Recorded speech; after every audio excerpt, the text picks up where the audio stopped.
Welcome back to another stream. Welcome stream fun. How are we doing today, everyone? I hope everyone's had a good Sunday. Maybe if you're in Australia, it's Monday. Actually, you don't even have to be in Australia. You could probably just be in Europe at this point. Monday morning. So cool. So I'll do some philosophy roulette, I guess. I'm gonna read some philosophy paper or two, depending on how I feel. So let's see what is going on. Yeah, just for the shits and giggles of it. I mean, the problem was I was sitting watching Twitch like last little bit. My buddy Kairos, he just broke the AI world record that was on the SPSH Kairos Twitch channel. Could have watched live as his artificial intelligence took over the best, the highest scoring ever play in Tetris. Then let's see. Then there's a musician I follow, Kimmery Sky, who's just amazingly talented, and she's getting front page on Twitch. So she got like 50. She had like in the tens. Then she had like hundreds, and now she's got thousands of viewers because she had a special guest on, and they're just playing music. And I was like, well, I have to stream too, because this is important. So what do we got? Biodigital architecture. Just see if it's available. Might be. Analytic philosophy. Do I want to read any analytic philosophy? I don't know. Let's go take a look at the journal. I don't do German, but who knows? Maybe this is good. Don't know what that is. European Journal of Philosophy. That's a good journal. Let's see how they are. Foundations of Science. I don't know. Let's just see what we got. AI in Society. Biodigital article. Is this available? Doesn't look like they have it. No, it's too new. They don't have it yet. Let's see. Analytic philosophy. These are two new ones. Practical reasons for beliefs without stakes. But I like steak, with like side of potato.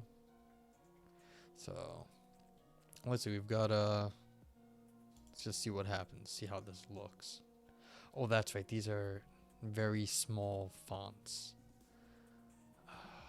What is this? Well, it's something to look at because this is available. Let's see what the European Journal of Philosophy is. Compression. Nietzsche, Williams, and the problem of style. Ooh, style. But why aren't you having your paper uploaded, person?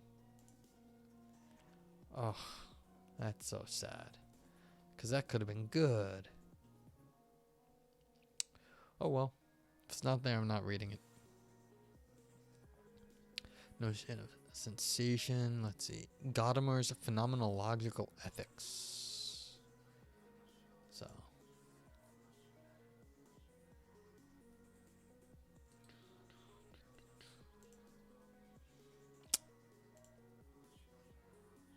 Not available. So I'm not reading it. It's always the fun part of this show is let's see what could actually be read. One more time on the alleged repugnance of Kant's ethics. Schiller's Callias letters and the entirety of the human being. I mean, this is something like 15 pages. I was like, nope.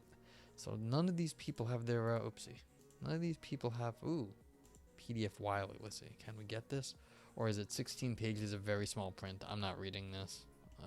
Oh my god. Like, I don't know if you can see that, but I'm just like, no. But it's something to consider. Reasoning and grasping objects. It's 12 pages. Let's see. Is there anything like short? I don't know if you can see. You probably can't. But if I do this, you'll be able to spot it. You see, I have a little...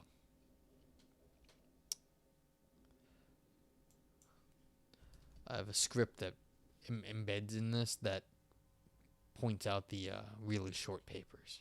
So, the really, really short ones are reviews. So, those aren't as exciting, but let's see.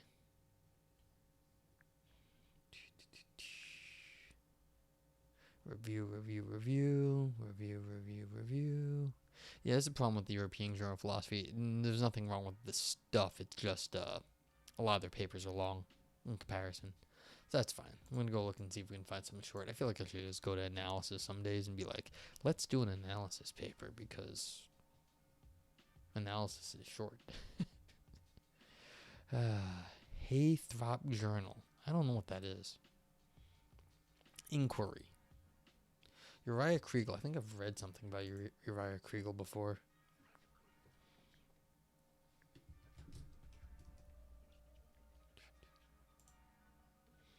Disqualifying disqualifiers. Okay. Sounds like technical philosophy. The Raven's Paradox and Negative Existential Judgments About Evidence. Late bloomer, Uriah Kriegel. Yes. Yeah.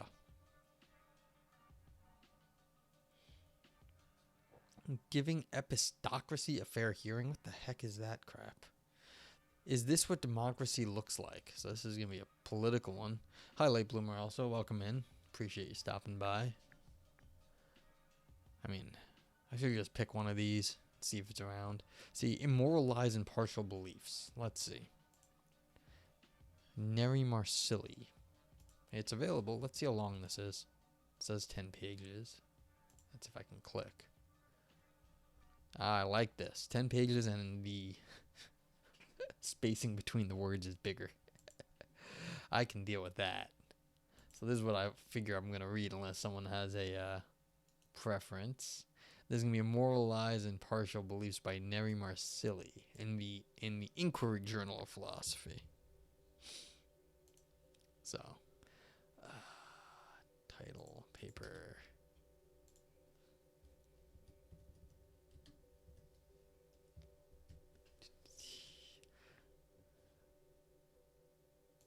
So here we go.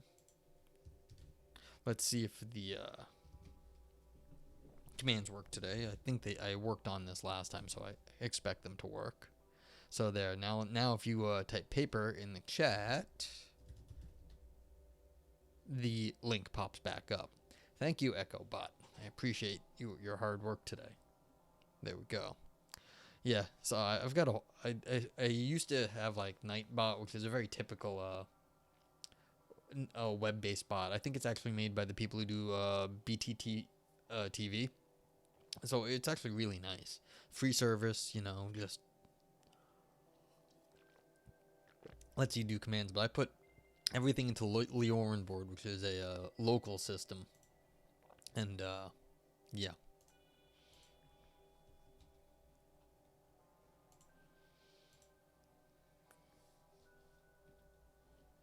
So we shall see. Huh. That didn't work.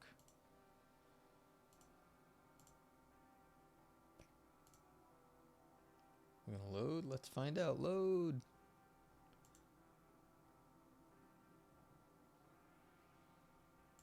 There we go.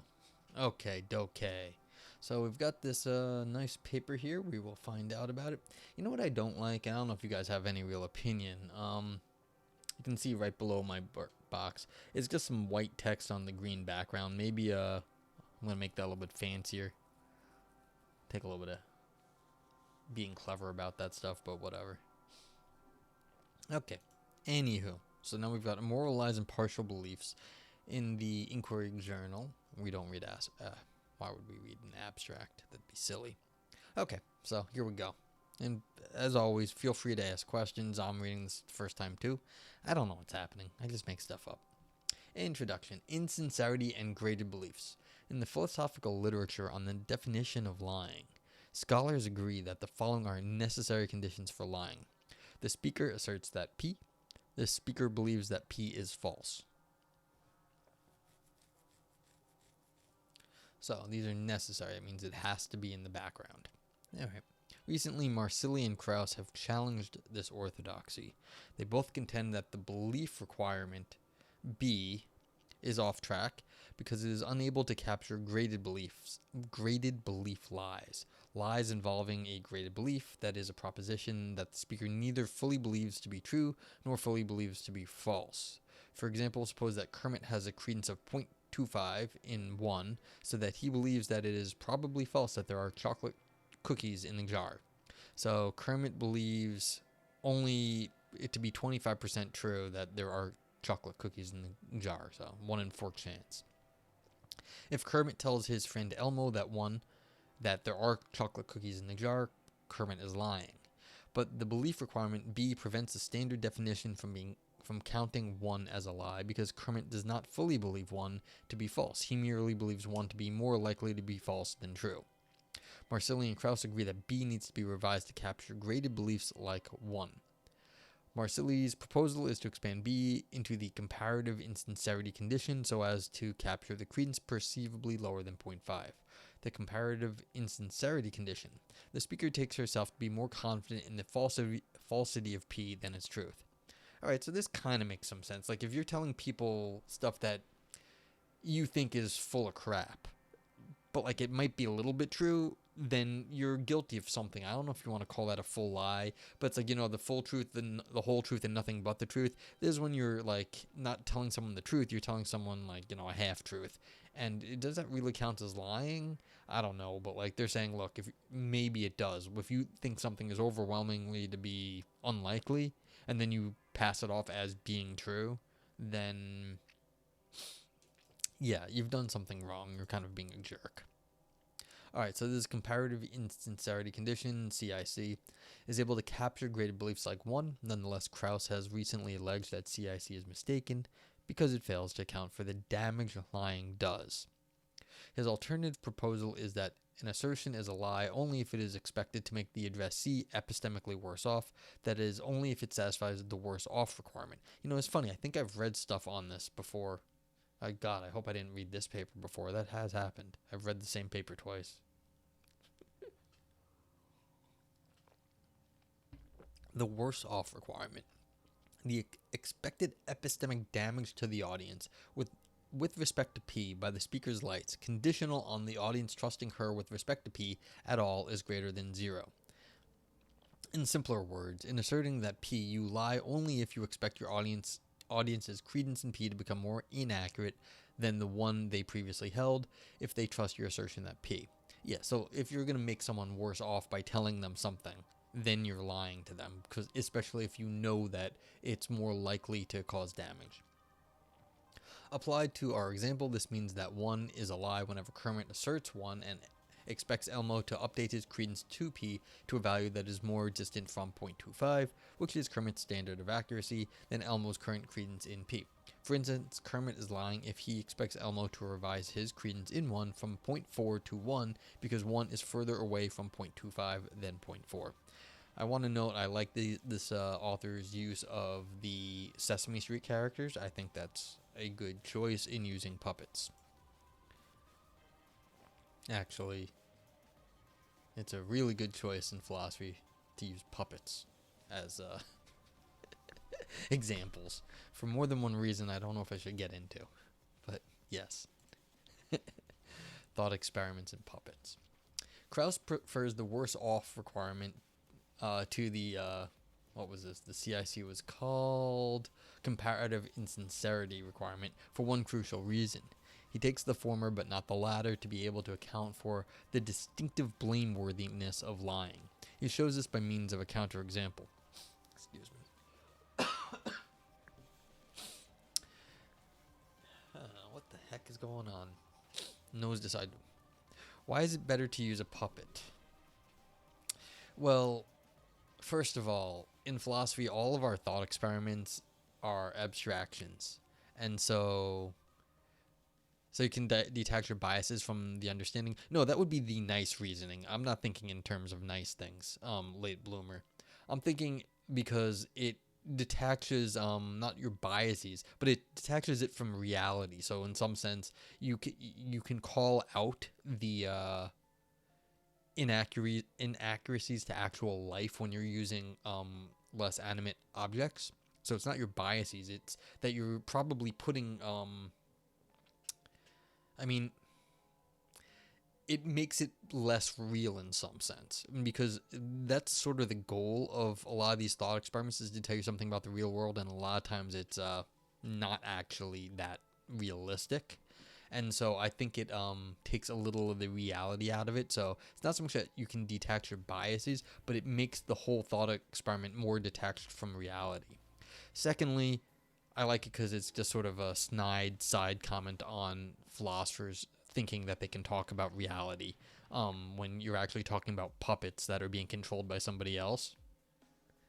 That's kind of how I see a lot of these philosophers writing stuff, that they think they're like telling you how the world is. And so, but like it's really a puppet. Someone's just saying something. It's controlled. So that's why I kind of like the idea of puppets. It's a cynical take on philosophers putting out their thought experiments, trying to show something about the world. Yeah. Especially in this area, because one of the things about this area is, like, we're talking about right here. Let me just highlight something, because this is actually a more important point. Talking about I'm going to tell you something that is basically not true, that there are cookies in the jar, and the point is that I only think that there's a 1/4 chance that there's any cookies in the jar. And you can see right here, I don't know how big it is for you, like, I only think there's a 1/4 chance of cookies being in the jar, but you think there's a 40% chance of cookies in the jar. Does anyone actually really think in those terms? Like, oh, there's a 1/4 chance of cookies being in the jar, but you think there's a 0.4 chance of there being cookies in the jar. In this area, the sort of the artificiality of credences being exactly fixed on points to something, I mean, they do it to be precise. Yes, you almost married a gay man? That's cool. But I mean, I don't know if that's what you were looking for, but yeah, it's like there's so many situations, so it's like you can't want to detach it. And it's like, yes, you almost married a gay man, so how accurate is that? I don't know, but so it's like different things. But I'm not 100% sure what you mean by that comment. But I want to just point out, like right here, which way am I pointing? This way, where it says 0.25 and 0.4. Oh, he told you the cookies were straight. Well, there you go. Yeah. Well, the question here is, how much did the guy know that the cookies were not straight? Were they was it a 0.25 chance, or was it a 0.4 chance? And the point is here is that these are artificial numbers we're imposing on reality, because no one actually thinks that there's a exactly 1/4 chance that there's cookies in the jar. Oh, he knew 2 years before he met you. Yeah, see, that's kind of rude, because that means they knew something, and then they were telling you something they knew not to be true. Yeah, and so there's definitely epistemic harm done, because you updated what you considered to be knowledge about the person with something that was less accurate to reality. So yeah, so this is why I like the idea of Elmo and other stuff, because it does do the artificiality, but I think in this area it really matters, because there's a lot of artificiality built into the schemes. Okay. Anywho, what we're going to talk about, let's go back to this quote where he's going to show why there's something better about the worse off criteria than the I keep forgetting what CIC stands for. It's a comparative insincerity, because if it leaves you worse off, which I assume it did, because you're going to blow some time trying to marry someone that's not going to work out for you. Imagine a case in which the speaker is just slightly more confident that P is true than false. Say she has a 0.51 credence in P. And further, imagine that the speaker knows that her audience is agnostic, that the audience has a 0.5 credence in the proposition. Imagine that the audience moves from 0.5 to 0.8 credence. If the speaker's credence is 0.51, then the speaker will expect the audience to suffer epistemic damage. If the blameworthiness for lying is grounded in epistemic damage, then this speaker is blameworthy exactly in the same way as liars are, even if, according to both the orthodox position and Marsili's proposal, she hasn't lied. Yeah, So it's like you're leaving people in a worse off spot, and that's where the harm is coming in, and that's why lying in some sense is bad, because it is doing an epistemic harm. So that's sort of like the point of this sort of thing, is there's epistemic harms to have a less accurate picture of the world. Okay, the effectiveness of this counterexample is conditional on two assumptions. One, that the primary desideratum of a definition of lying is to track the distinctive blameworthiness of lying, and two, that this blameworthiness is best characterized in terms of expected epistemic damage as defined by the worse off requirement. These assumptions are not uncontroversial, as they take a firm stance on two fundamental issues in the philosophy of lying: what the primary desiderata of a definition of lying are for assumption 1, and what makes lying blameworthy for assumption 2. If these assumptions are correct, the ones underlying the current philosophical debate on lying must be wrong, as both 1 and 2 are overwhelmingly held to be false. In this paper, I vindicate a traditional stance on these issues and show that at closer inspection, both assumptions are indeed wrong. Against assumption 1, I argue that capturing the distinctive blameworthiness of lying cannot be the only desideratum of a definition of lying. Against assumption 2, I show that the worse off requirement fails to track the distinctive blameworthiness of lying, which is better characterized in terms of the violation of a sincerity norm. Okay, so now we know where we're going. So this person's going to basically try to show how the worse off requirement, even though it looks pretty good, is not actually good. And okay. So here's what we're up to. The Decederata, and as always, ask questions. If I don't say anything well or you don't understand something. The Decederata of a definition of lying. I will start by dealing with the first assumption, that the primary desideratum of a definition of lying is to track the distinctive blameworthiness of lying. To avoid misunderstandings, let me stress that this assumption should not be confused with the view that all lies are, all things considered, morally wrong. Krauss is merely assuming that a good definition should track the fact that lies are blameworthy in the same distinctive way. For example, in virtue of the epistemic risk that they impose on the audience.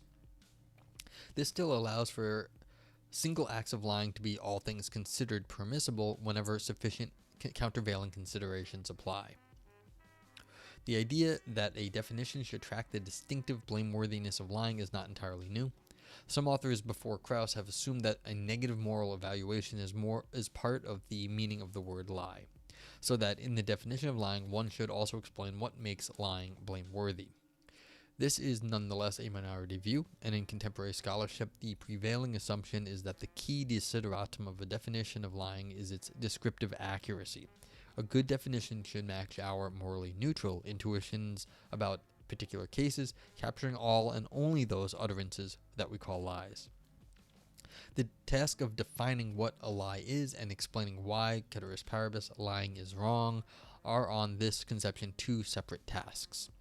In assuming that a definition should first of all capture the distinctive blameworthiness of lying, Krauss is thus departing from the methodological conventions in the literature, setting up a different priority for his proposal, to explain what makes lying prima facie wrong.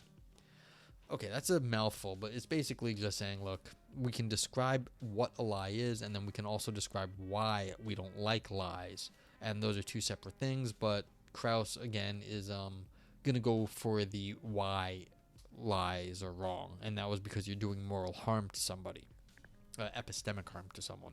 Excuse me.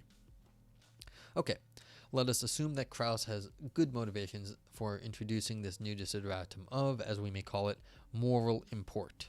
The crucial problem with its introduction is that the two resulting desiderata, moral import and descriptive accuracy, can in principle come apart, that is, impose inconsistent constraints on the definition. When they do, a morally interesting definition will not be descriptively accurate. The worse off criterion proposed by Krauss can be helpful to illustrate how moral import and descriptive accuracy can come apart. Suppose that we share Krauss's intuition that the distinctive moral wrong in lying is that the liar imposes an epistemic threat on the dupe, and that the worse off criteria is successful in tracking this distinctive kind of blameworthiness. This would not yet guarantee that a definition incorporating the worse off condition is descriptively accurate. To see this, consider the following counterexample inspired by Benton. Suppose that Kermit tells Elmo 1 is false. He tells Elmo that there are no chocolate cookies in the jar. Kermit is maximally certain that 1 is true. Kermit is certain that there are some cookies in the jar. And 3, Kermit is aware that Elmo is already maximally certain that 1 is true. He knows that Elmo is already convinced that what he said is true. While Kermit is clearly lying, he is not attempting to modify Elmo's degree of belief in 1. He is merely providing a further testimonial reason in support of that belief. So he believes that there are no cookies. Elmo believes there are cookies, and Kermit is just reinforcing what Elmo already believed, and so there's no more room for harm to be made there. Okay.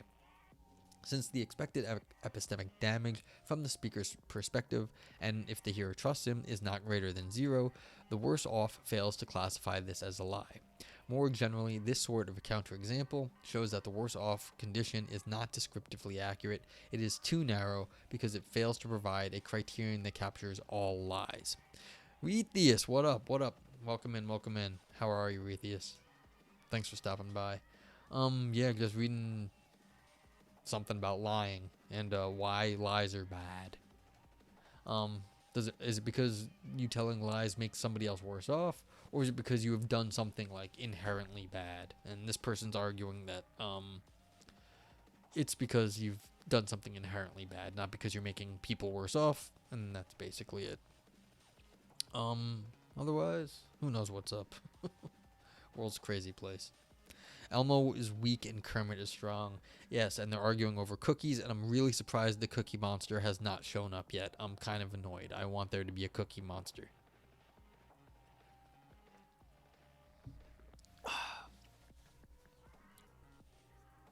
Okay. The only argument is force. Words are wind. Let's see.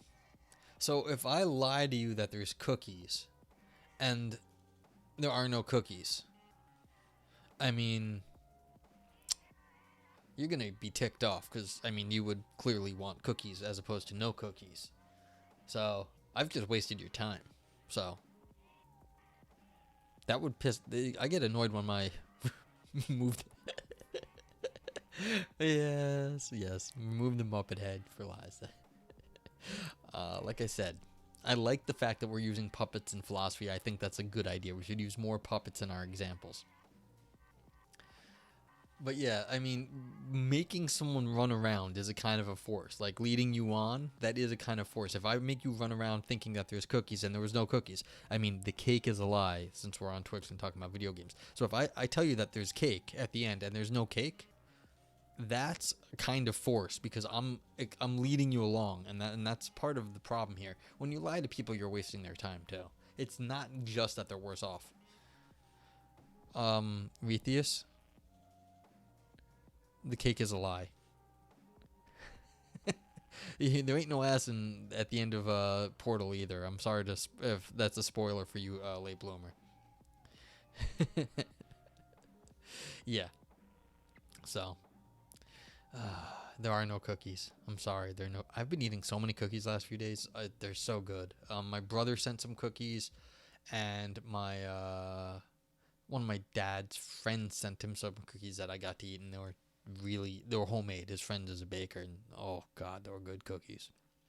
So yes, I've been like all up about the cookies in the last few days. Okay. Anyway. If you lie to someone, but they already believe what you're lying about, you haven't done them any worse off. So let's just see what this person has to say about that, and feel free to ask questions. And why is this a problem? This seems to be a problem for Krauss's view, for he holds true that A and B, which seem to be incompatible with C, that we have just proved to be true. Okay, so here's what... That's a shitty worldview. Well, that's what the author's arguing, Retheus. You don't know this... Oh, well, this is Late Bloomer. The cake is a lie is a joke from a very famous computer game. So if you lie to someone and they believe you didn't hurt them. Well, that's what they're arguing is a problem here, because if they already believed what you said is a lie, they're no worse off than they were. And that was what one of the people they were claiming says, look, if you lie to someone, you're leaving them worse off, and that's what's wrong about lying. So, okay. But to be fair, Rethius, this is the argument of the person who's like we're reading right now. They've definitely set it up to sound like it's crappy. So I'm not sure if this is the best representation of that view. I'm just saying this is how the author here has set it up because they want to say that this is a crappy view. Okay, so we've just proved lies are blameworthy in the same way. Lies are blameworthy only if they meet the worse off requirement. The worse off requirement says you have to actually do something bad to the person. And C, there are some lies that do not meet the worse off requirement. And that's their whole point, is that this is why it's crappy, because you can lie to someone and they don't get any worse off. Since A, B, and C cannot all be true, one of these claims needs to be abandoned. If the desideratum of moral import needs to play some role in the definition of lying, we cannot abandon A. The conclusion is that B must be abandoned. This points out to a more general problem, that descriptive accuracy cannot be sacrificed at the expense of moral import. The schema ABC generalizes to any count of lying once the content of the square brackets is replaced by an alternative requirement for the definition of lying. Note that claim C here represents the negation of the desideratum of descriptive accuracy, whereas condition A represents the desideratum of moral import. The schema shows that if descriptive accuracy is not met, that is, if C is true, moral import cannot be achieved, that is, B must be abandoned, as long as we accept A. Generalizing the schema shows that correctly characterizing the moral import of lying is conditional on a definition's descriptive accuracy. Whenever a definition fails to capture all lies, it also fails to capture the feature that makes lies blameworthy in the same distinctive way. Yeah, moral scale does apply to everything. The issue here is actually, that was mentioned earlier. I don't know if you were here. The problem is that you've got like these sort of like kind of half-ass lies when you're telling someone a half-truth. And so that means, how do you start accounting for that? And that was what sort of motivated this, is that there's like sort of a not telling the full truth. So that's all. And I know this last paragraph was a mouthful, but basically it's saying, look, you can always get like a counter example where there's no harm done or something. And so you have to be really careful to be really accurate about capturing all lies. Okay. Framing.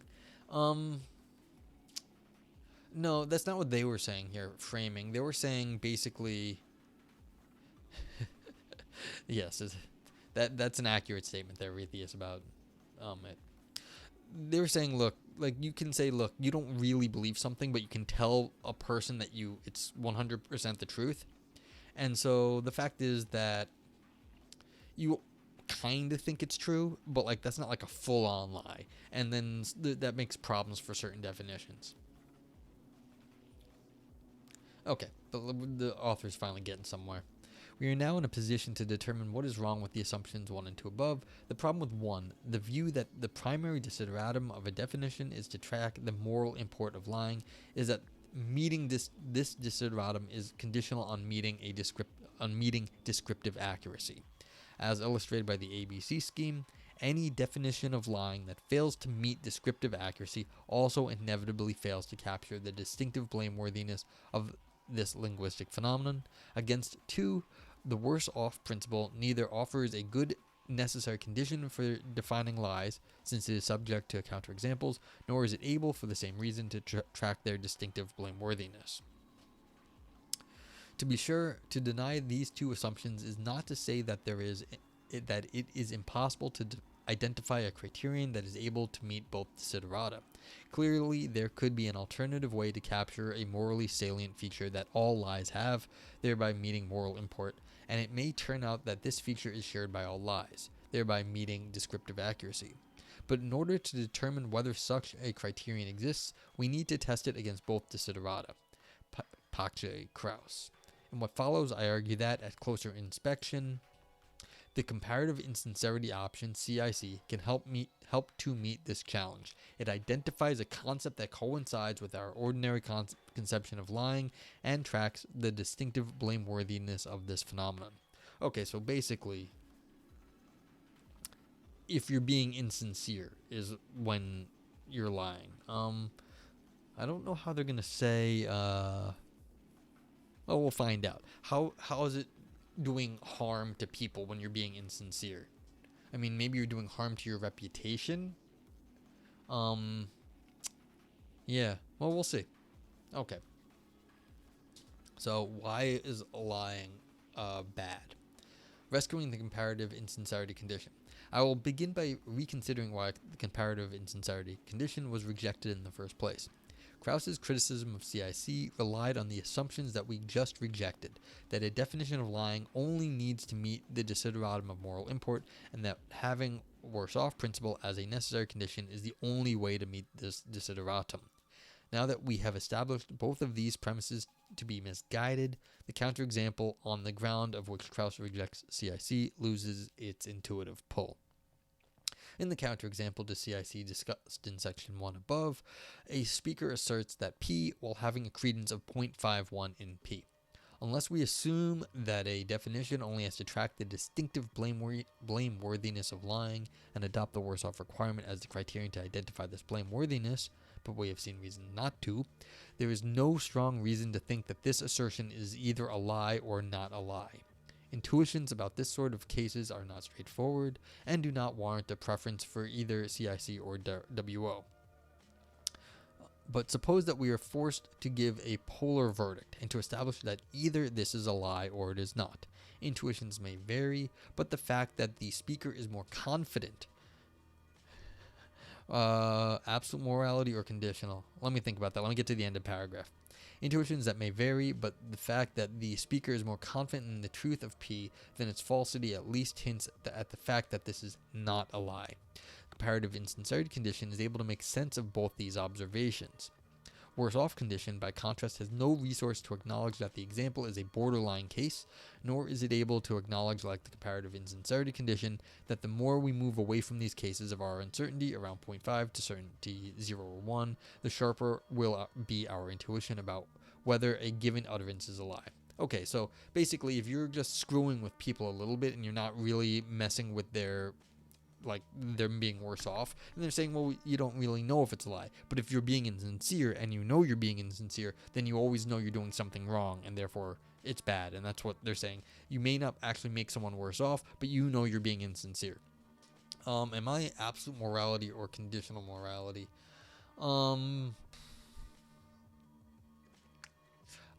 Probably. I don't even know. I haven't thought about this in forever. Probably I might be relative. I'm really an anti-realist about most things, and so absolute morality would be very hard to pin down. Now the funny part is I'm like hardliner on knowledge. I think we have like absolute knowledge, so I'm an absolute knowledge person. I don't know if we have absolute knowledge about morality though. I don't really know what morality like metaphysically is. Yeah, I don't know. I usually taking the hard line is quite often more fun. But yeah, I mean, if I went on my epistemology, then it'd be the absolute. Well, that's the problem with this. It's like exactly that. It's like, how do you, once you know all the stuff we do that we know now, how do you, like, you can't just get like the morality handed down from God anymore. I mean, I don't even know if people believed that back in the day, but like at least they could argue that this is what the Lord of our universe said. Nowadays that's much harder to make that sort of argument. And then where are you getting this handed down from? If you want to talk about like post modern sort of theories, yeah, and there's definitely some common hard lines. Absolutely. It's like, is rape bad? Rape is bad. Do not be doing no rape. It's like, but it's just real hard. Yeah, and cannibalism, and you know, even in the cannibalism case, it's like, well, if the person, if everyone is starving, it's like that whole thing where the people were in the airplane and they were starving to death, and you know, if you're gonna die and basically they're already dead, could you cook their their body to save your life afterwards. It's like, I don't know. That's a very unusual thing. Like, usually you should. Yeah, we definitely instinctually hate it for a reason. That's fair, but then we also instinctually eat each other when we have no other choice. And yeah, it can definitely make you sick. You get the prions, and you get mad cow disease, and you lose your mind, and that's bad. So there's definitely a biological reason for it. And you don't want mad cow disease. So yeah. But the question is, like, is there something even beyond that, like, that we have both a repugnance for, that there's like some sort of ethical backing for? I don't know. I can't even say, like, have I been places? Have I seen the whole world? Do I know all these sort of things, like, in people's range of lives? It's like, nah. So it's hard for me to just come down and be like, yeah, there's absolute certainty about morals. It's very, that takes a, you have to know more about stuff than I do, I feel. And, it's interesting. I'm an analytically trained philosopher. I did philosophy of logic, philosophy of language. Ethics ain't my thing. It never was. And so the idea that I even have, like, the same level of background as people who work on, like, ethics and stuff, I don't even know all the theories. And so it's like, I'm not even sure. I mean, I could come up with a way to do it. The question is, do I even want to? Like, I could come up with a metaphysics where we have absolute moral knowledge. That's not a problem. I can make up lots of metaphysics. But do I actually think that's how our world is, or that's how people are? It's probably not. So it's like, yeah. Actually, I was thinking about making that a channel point redemption. I wonder if it's even there. Let's see. Oh yeah, argue for. I have a new channel point redemption. Say argue for blank. So if you spend 1,000 channel points, you can get me to argue for a topic. So if you want me to argue for absolute morality, you can channel point redemption that. I should advertise my channel point redemptions if they're any good. I don't know. Okay, but back to the paper, and feel free to, of course, ask more questions. At any rate, if the descriptive accuracy of a given account is best measured against straightforward cases, this example bears limited argumentative weight. Crucially, when we consider straightforward cases of lying, comparative insincerity condition makes the right verdict in every scenario in which other definitions fail. Unlike the worse-off condition, it avoids Benton's counterexamples, and unlike the standard belief requirement, it is able to rule in graded belief lies. In sum, the comparative insincerity condition fares better than its rival in terms of descriptive accuracy. That's funny, because that's making the lie, it's kind of by definition. If you know you're saying something that you don't think is accurate to the world, then it's like, well, by definition, every time it always has to get the right answer. But I mean, have we really learned anything at that point? I'm not sure the comparative insincerity requirement condition actually tells us a lot. It just tells you, by definition, you are saying something that you don't think the world is accurate to. And basically, if you say something like that, you might be being insincere, but it might not be a lie, because insincerity might be used for, like, a good reason. So, like, say someone's on their deathbed and they want you to be like, you're trying to, like, make someone happy, like, as they pass, and you're saying, look, should you tell a white lie to someone to say, look, this will make this lie that no one is going to cause any harm to anyone, and you're just going to be insincere for a few minutes, and that will let them die happy. Have you done anyone harm at that point? No. You've done someone you've made someone's life better, perhaps. You've been insincere, yes, and you've lied, but it seems like there's moral praise in that case, maybe. So if there's something, being insincere is not always necessarily a bad thing. And so the question is, does that count as a lie, or does it count as a, doing someone a solid to make their last moments happy? I don't know. Okay. Blameworthiness as non-violation. Is the comparative insincerity condition also able to track the distinctive blameworthiness of lying? I think that this question can be answered positively. It can be argued that such blameworthiness resides in a feature identified by CIC, the more or less severe violation of a norm prescribing speakers to be sincere. Like the standard insincerity belief requirement B, CIC captures the set of acts that have a morally salient feature in common. They all violate a sincerity norm. By improving on B, CIC acknowledges the intuitive fact that a lie can be more or less a severe violation of such a norm. One thing is to present as true a proposition that you are certain to be false, another to present as true a proposition that you merely believe more likely to be false than true. In other words, CIC represents an improvement on the tradition both in terms of descriptive accuracy and in terms of moral import. Ugubi, good to see you. Yeah, I know. But, this is not... It's okay. It's not a bad paper. It's actually a pretty good paper. They used Kermit and Elmo as their example of people or agents, so I like that. And they're talking about cookies, and I'm insulted there's no Cookie Monster. So, yeah. It's... Who's the paper by? That's the paper. It's by Neri Marsili. It's called Immoral Lies and Partial Belief. Actually, I could just do this. So, Immoral Lies and Partial Belief, Neri Marsili from Universitat de Barcelona. Jeez. When did this get published? 222. I think I've read the what's funny? I've read this person. I think I've even seen this picture. You got a philosophy job? Congratulations. Wow. That's amazing.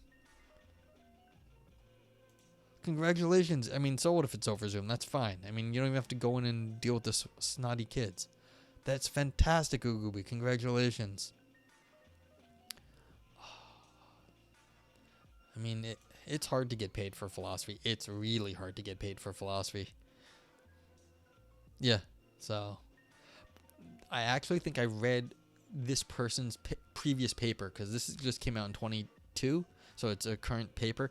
I swear I've read something from this person before because I think I've talked about all these things. Not in the same way, but I think I've read their previous paper.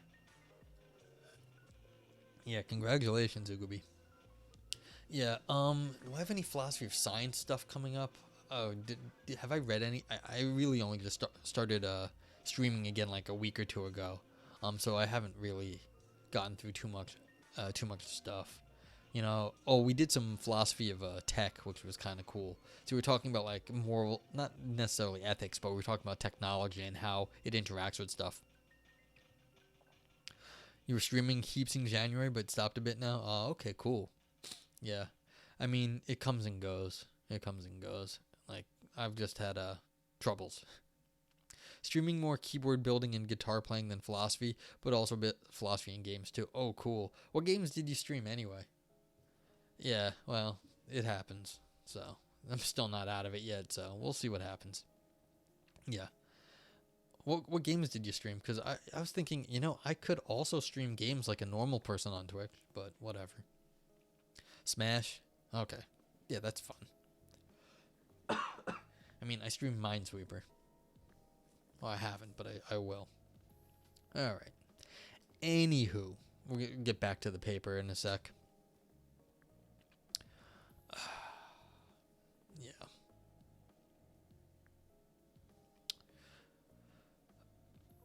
Okay, yeah. So the comparative insincerity condition says basically if you're being insincere and you know you're being insincere, then you're violating a sincerity norm. So, yeah, so sincerity norm. Do you actually think, anyone out there, that there is a sincerity norm of any like sort of reality? I mean, granted, in society we kind of have a norm of sincerity, but think about that. Do we really have a sincerity norm? Like, a lot of liars get by real good. There's definitely also other norms that are not sincerity norms. Like, a sincerity norm might be a bit excessive and or unrealistic considering humans in 2022. Like, everyone keeps saying, like, everyone would say Donald Trump is sincere. I don't think that's true, but they think that he's just, telling it as it was. And so in some sense, he was being sincere to something, but like what? Ugubi says we do not have a sincerity norm. We definitely have a sincerity norm. That's true. We like to say we do. Yeah. So we like to pretend like we have a sincerity norm. I'm not sure we actually have a sincerity norm. So, Late Bloomer says he shared similar concerns and was able to place a target for rage. Yeah, that's definitely one of the things Trump did, and so it's like, but that's not necessarily sincerity. That's sort of being able to direct people's attention, and no one can doubt that he had a skill at that. He was really good at getting people riled up and focusing. Yeah, there are many definitely norms about sincerity, but it's just one of many competing norms. Yeah, so in some sense, this is the first time I'm having a beef with this author right here. This is the first time they're sort of saying something, and I'm just like, do we really have a sincerity norm? I don't know, so who knows? Okay. Yeah, and I think you have a good point. We definitely like to say we do. I don't know if we do. Okay. So the fact that there is some sort of norm, again, this seems like it's a definitional trick. If you define a norm that being insincere violates, then you're definitely going to violate that norm every time. What's the articles too long didn't read so far? Okay, so this author was arguing against something called the what the heck is it called? It's the WO. You're doing some sort of, when you lie to someone, you're doing damage. So like you're putting them in a worse epistemic state. So if I tell you there's cookies when there are no cookies, then you're gonna believe there's cookies, and that makes you wrong-footed. So they were arguing against that, and they said, look, the insincerity condition is better than that. So that's really what it was. They have this argument with someone who is trying to say you're doing epistemic harm to people by lying to them, and they argued against that. If you want to look, you can. It's not a bad argument. I thought that was okay. And then now they're saying, no, it's this insincerity thing that is really what it's about. And that's all it is. This is not a crazy paper. It's a pretty straightforward, I think, paper that, it's like they did their little argument against the other person. Now they're going to say what they're doing, and that's what we're finding out. Okay, so in other words, the comparative insincerity condition represents an improvement on the tradition, both in terms of descriptive accuracy and in terms of moral import. And my complaint is here that I think you've defined yourself into a corner, because if you're perfectly accurate and you've got perfect moral import, have we actually learned anything, or are we just defining ourselves into exactly where we want to be? Reinterpreted as characterizing the wrongness of lying in terms of norm violation, comparative keep saying the same stuff. CIC places itself in a classic tradition in the literature on the morality of lying. What is wrong with lying is here understood in terms of deontological terms. There is a rule that lying infringes, and its blameworthiness is a function of such infringement. By contrast, Krauss identifies the blameworthiness of lying in terms of its expected harmful consequences, falling rather under a consequentialist tradition. Right. Same author has a paper called Retweeting Its Linguistic and Epistemic Value Based. Oh no, the D word, yeah. Well, that's what happened here. They're going into they're defining it. They're defining themselves into what is wrong, and that's sort of deontological. It's some sort of overarching concept of why things are bad, as opposed to figuring out the consequentialist, the sort of the add stuff up thing and find out where things fall afterwards. Okay. Ugubu says, I think all the normative theories are consequentialist theories, but that's tea for another day. I do not think everything's consequentialist. I can understand the sympathies. I think both deontology and consequentialism come to the same thing in the end. I think they're both almost exactly theoretically got sort of like the modernist ideas in the background. Virtue ethics has some of its own stuff going. Also, some of the I don't really know the Chinese philosophy, but I think some of that is slightly interesting too, based on tradition and etiquette.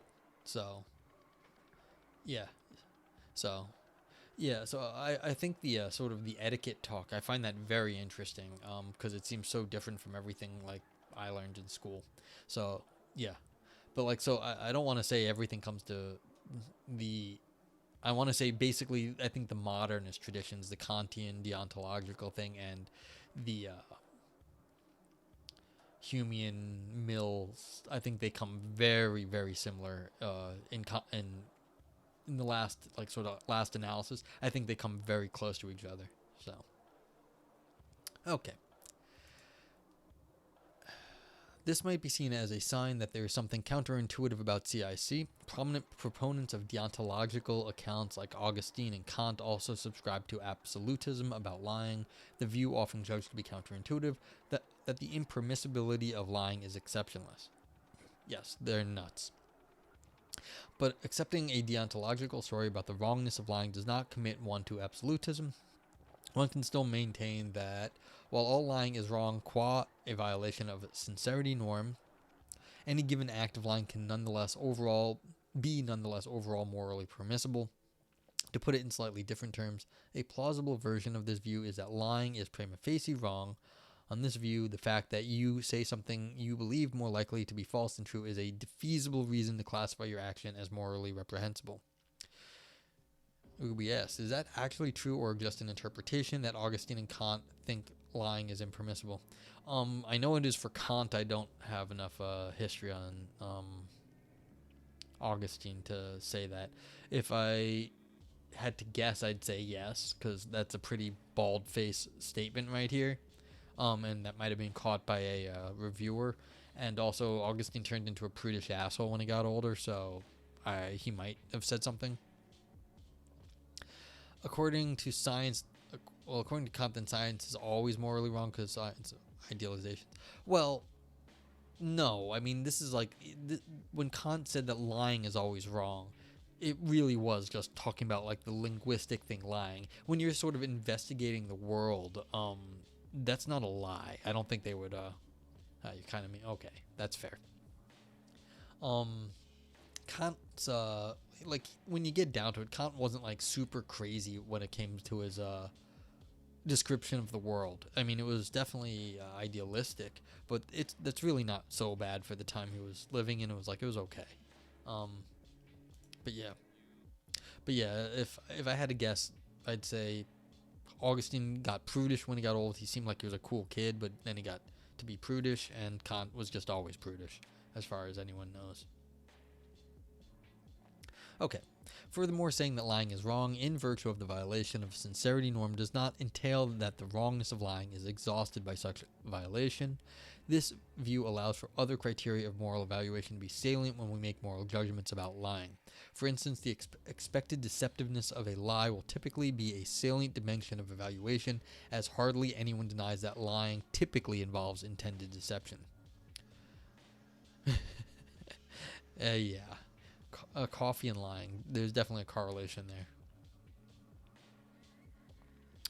Okay, so a reconciliation, lies and deception. We can conclude by devising a partial reconciliation between Marsili's and Krauss's view. When it comes to a descriptively accurate definition of lying, lying is best understood as the act of asserting something insincerely, where insincerity is captured by CIC. All lies are prima facie wrong qua lies to the extent captured by the comparative insincerity condition that they all violate a norm of sincerity. The greater the violation, the more severe the blameworthiness that arises from such violation. Furthermore, most lies are prima facie wrong qua attempts to deceive. Arguably, this kind of blameworthiness is a function of, to the extent to which they meet the worse off principle, the greater the epistemic risk they impose on the hearer, the greater the blameworthiness of the attempt to deceive. This gives us a twofold account of the blameworthiness of lying, in terms of the credences they necessarily misrepresent, and of the inaccurate credences they typically aim to induce.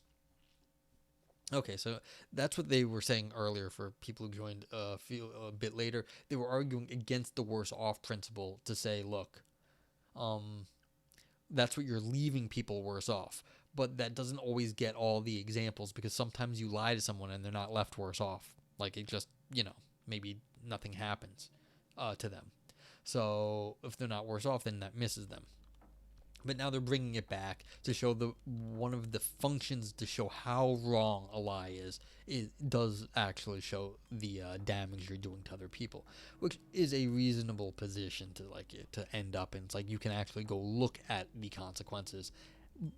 See, this person wants it both ways. They want to say lying is prima facie always wrong because they're deontologists, but then they want to show you how wrong it is using the consequentialist things, which is kind of funny, but, it's not terrible. Conclusion. This article has proposed a solution to 3 fundamental questions in the philosophy of lying. 1. Establishing the primary Decederata of a definition of lying. 2. Defining what lying is. And 3. Characterizing its distinctive blameworthiness. In relation to the first issue, I argued against Krauss and his tradition that traces back to Grotius that offering a definition of lying and characterizing its moral import are 2 independent tasks, and that achieving the latter is conditional on achieving the former. When it comes to evaluating whether a definition of lying is correct, we should thus look at a definition's descriptive accuracy rather than its ability to explain the distinctive way in which the lies are blameworthy, since only by meeting the former desideratum we can meet the latter. These considerations have important consequences for the ongoing philosophical debate about what lying is and what makes it blameworthy. Ugaby says, I think any philosophy of lying needs to maybe engage a bit more with the empirical sociology of lying.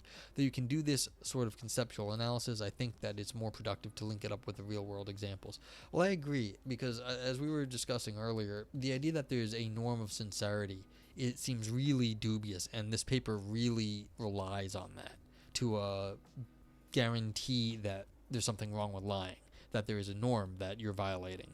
And I'm really not so sure that we have a blanket norm of sincerity. And as you said, we more have a norm to say that we are sincere, but that seems more like making ourselves feel good. Okay.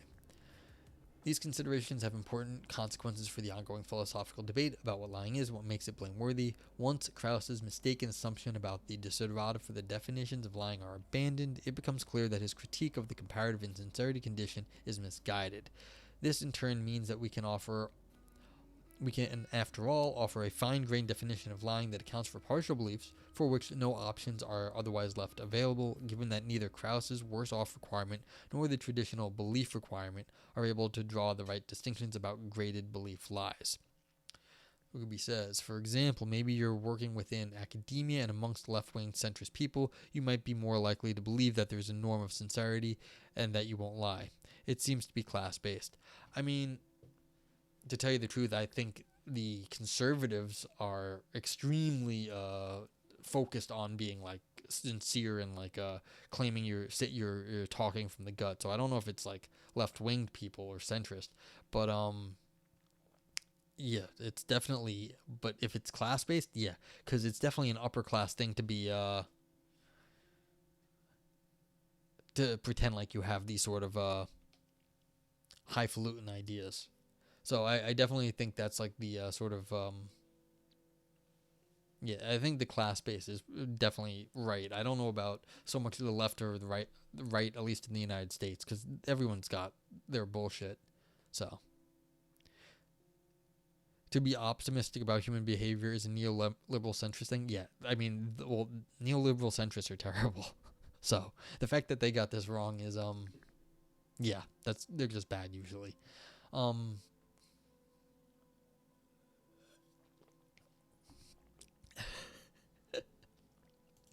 Yeah, so let's see.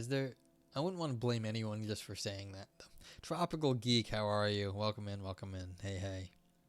I'm just finishing up this paper. And Ugubi says, here's two more interesting questions about lying empirically. Who has told the most lies? And if you're more rich, do you tell more lies? You know, I'm just going to go with the old line that basically being rich makes you lazy. And in that case, you're going to tell yourself more lies and you're going to tell more lies. Being poor, generally, you don't have the luxury of lying to yourself and others because you're going to get kicked in the butt if you don't. So I think empirically, I think rich people tell more lies just because they can get away with it. So, okay, finally, I've argued that you're lying to yourself and lying to others. Interesting. Yeah, that's also part of this too. That no one's talked about that in this article. Yeah, does lying become reality if you have enough power?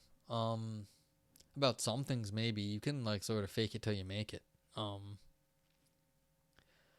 mean, and then you were lying at first, but then like you sort of like you became the person that you believed you were, and so then it stopped being a lie at a certain point. Would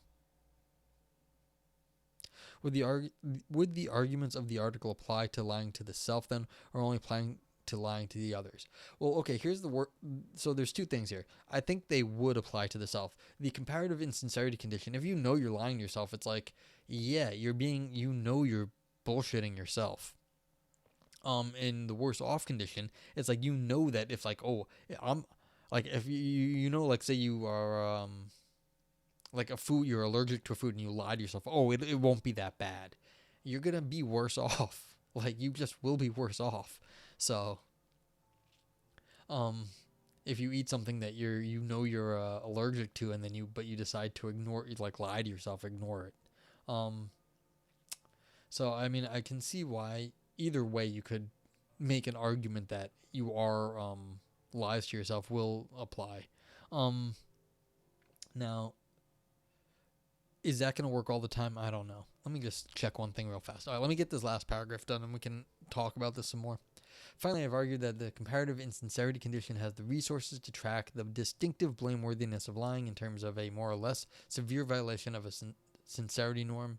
Endorsing this explanation of the moral import of lying is compatible with acknowledging that also the worse off condition captures a morally salient dimension of blameworthiness, higher or lower epistemic damage that the liar typically aims to impose on the dupe. In advancing this partial reconciliation between two competing views about degraded belief lies, this paper has offered a novel bipartite characterization of lying and its distinctive blameworthiness in terms of the norms it necessarily violates and in terms of the epistemic risks that it typically imposes on the hearer. Okay, so basically, this is just nice because it wrapped it up. It brought all the things back. We can go back to the sincerity norm, like, and Tropical Geek. I'd love to hear your opinion. Do you actually think people are inherently there's a sincerity norm, that we all think that we all should always be sincere? I don't know if that's the case. I don't think this person has ever been on Twitch if they think everybody should be sincere. Yeah. I just find that a little bit excessive nowadays. Yeah. So what, using Twitch? Verbal lies versus written lies. Yeah, there's also something about that too. Yeah, I figured that was your position, Tropical Geek. So this person needs the idea that when you lie, you're violating a norm. And so right there, it seems like they haven't actually got our metaphysical reality. They haven't got humans right. You feel like it's easier to write lies. Huh, that's interesting, Ugubi. I have no idea. Maybe it depends on the lie. Acting, exercising, like it's lying in real life. Like if you're doing it in real time, it sort of you're sort of putting more force behind it. I get that. You feel that way, but no one else does. Yeah, see, that's part of it. Like the act of lie, of course, that definitely takes more. And yeah, Rithia says, I think organized religion is a social disease. Yeah, and those are if you think like, I remember they were trying to teach Christianity to some, tribe out somewhere. And it wasn't like teach it in terms of indoctrination. They were just trying to tell them what Christianity was about. And the tribe was just like, you believe that God is the Father, the Son, and the Holy Ghost. Like, it's the three things. Father, Son, Holy Ghost. And they're like, that doesn't make any sense. And the guy's like, well, that's what we believe. And the guy's like, no, that doesn't make any sense. And it's like, yeah, so it's like, but once you get it in your head, then it becomes this whole social thing. And yeah, so predatory story to make money and get people into positions of power. It definitely gets people into positions of power, and money gets moved around. Yeah, the old Trinity problem. Retheus, if I was God, Emperor of human species, I'd put a warning label on all scriptures, just like cigarettes. Warning may cause brainwashing. You don't have to put the may; it just will cause brainwashing. Yeah. So, yeah, there's some good in everything, Ugubi. But you're definitely gonna cause there's also lots of problems that come with, I mean, being human and religion in humans. Yeah. So, but that's the thing. So where is the sincerity norm coming from? Is it a religious belief? Is it a classist belief, as you brought up earlier? It's a good question. But we definitely like thinking we are sincere. I don't know if that's actually the case. Let's see, what else is there in this paper? Oh, and I am a bit annoyed about the conventions about lying start.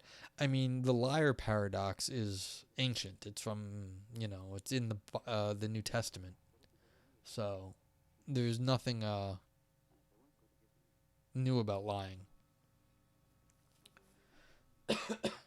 You're goddamn right. Um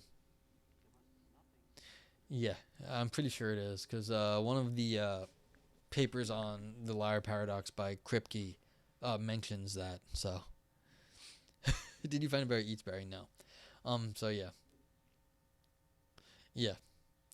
Grug lie about woolly mammoth. Yeah, the other thing that annoyed me about this paper, this solution to the paper, is that if you have perfect, and I mean metaphysically perfect descriptions of things in the real world, you get every single one. Chances are you've just defined it in terms of those things. So if you are perfectly describing what a lie is by being insincere, that just means insincere and lying mean the same thing. You've not actually given us any new information by saying that you've described every lie as being insincere, because that's just saying insincere is the same thing as being as lying. So I haven't actually learned anything at that point, because if they don't actually if they never come apart, then there's nothing new involved. And so I'm not sure we've actually gained any insight in that, because of like, it's just, if it lines up so perfectly, it's just a logical equivalence then. So this is just also my anti-deontological sort of position coming out. If you think you've like perfectly defined something, you actually haven't done anything useful. So yeah, so that's kind of what my beef is with this paper. That, not to say this is not a bad paper. It's like, the first part with the argument against the worse off condition, I thought that was pretty nicely done. The yeah, it's up here, this stuff. And like these sort of like, there's some like little technical arguments. This was not badly done. This is kind of well done in terms of showing that your perfect description, and when you only are tracking harm that's done to people, you're not going to get, it's going to be very hard to track exactly what a lie is and also the harm that the lies do at the same time. So I think they've got a point there. Yeah. So I mean, that was nice. The arguments against the people they want to argue against, I think they did a good job on those. I don't agree with their solution, but again, I'm not offering a positive solution here. So okay, folks. Let's see. I've been going for an hour and 18 minutes. I could do another paper. If you guys have anything else you want to say about this one, let me know. Otherwise, we will move on to a second paper. If we find two treats, I deserve the best treat. Retheus, there's the old, I I cut the treats, but you get first pick. What's the Twitter paper? Send me a link, Google B. Yeah, I mean, you can just put, I don't think I might have links blocked, but try. I'll probably be able to get it, so send the link in and I'll try.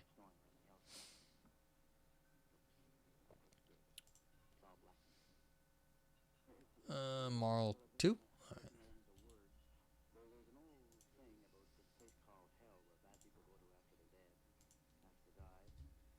It's a bit long. Okay, well, I'll see. Yeah, that's 30, that's 25 pages. Retweeting, it's linguistic and epistemic value. Well, let me take a look real fast. Clicky, clicky.